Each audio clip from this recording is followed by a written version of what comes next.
야구장에서 벌어진 일인데 어떤 내용입니까? 네, 과거에요. 미국 뉴욕 양키스 스테디움에서 뉴욕 양키스와 그다음에 보스턴 레드삭스의 경기가 있었는데 이때 한창 이제 경기 중에 20대 남성이 경기장에서 이렇게 조는 모습을 보였습니다. 예. 피곤했는지 이제 고개를 들었더니 되게 잠이 들었고 이 모습이 이제 중계진한테 포착이 된 건데요. 이 ESPN이 남성 팬의 모습을 생방송 중에 내보냈고 또 중계진은요 이 자고 있는 남성의 모습에 대해서 대화를 나누기도 했습니다.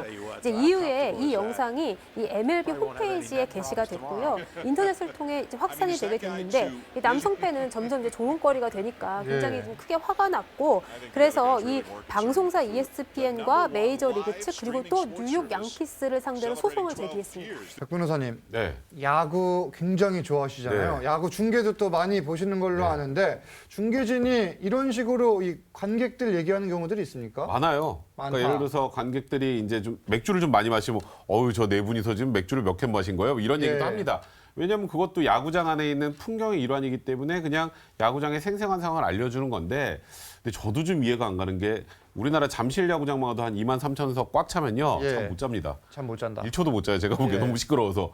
근데 저기 일단 양키 스타디움에 45,000명 정도가 들어차 있는 상황에서 홈런이라도 하나 나오면 예. 그건 뭐 자다가 거의 천둥 치는 소리처럼 들릴 텐데 저렇게 자고 있는 모습을 보고 일단 저 남성의 주장은 본인의 외모까지 비하하고 조롱했다고 하는데 그거는 일단 저 남성 팬의 주장인 거고 조금 전에 나왔던 것처럼 약간 좀 비꼬는 듯한 말은 했죠. 예. 아, 나도 모르게 방전이 돼서 잠드는 경우도 있다. 근데 지금 저 사람이 저렇게 잠들어 있는 모습을 보고 저게 MLB 홈페이지까지 게시가 되다 보니까 당연히 신상이 털리죠.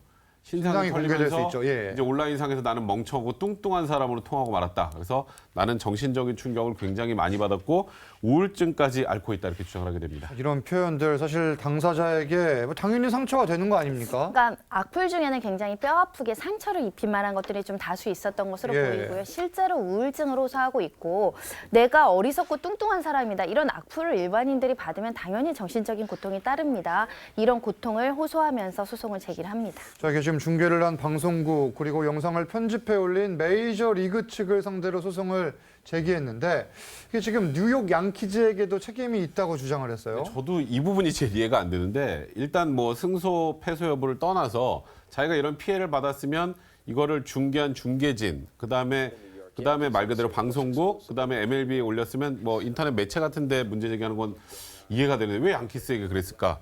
이렇게 주장을 합니다. 뉴욕 양키스 경기장이니까 예. 관중들 팬을 보호해야 될 의무가 있는데 그 팬을 보호해야 될 의무를 저버렸다.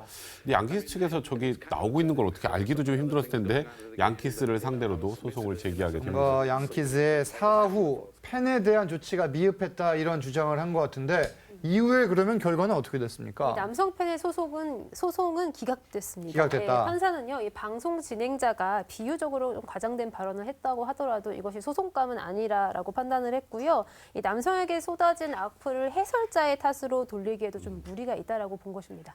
자, 이 소송 결과는 그러면 어떻게 봐야 됩니까? 일단은 남성 측이 주장하는 해설자가 이렇게 이야기했다는 게 좀 과장돼서 사실상 이건 방송을 돌려보면은 명확하게 확인되는 부분이어서 이 중개인이 어떤 불법 행위를 했다라고 인정하기는 어렵다 이렇게 판단한 것 같고 그것도 우리나라에서 만약에 소송이 이뤄진다고 하더라도 우리나라 이제 코미디 프로나 이런 방송 같은 거 보면 관객들 조금 웃기게 하기 위해서 이렇게 놀리는 경우들이 있거든요. 예. 그 수준은 사회통념상 받아들여진다 이렇게 본 것 같은데 제가 볼 땐 이 사건의 실질적인 가해자라고 얘기할 거는 악플이지 않았을까. 아하. 오히려 악플로 더 심각한 고통을 받았을 개연성이 있어서 만약에 누가 봐도 명예훼손적인 악플이다. 그럼 악플을 쓴 사람을 상대로 소송을 한다면 또 승산 가능성이 있지 않을까 합니다. 알겠습니다.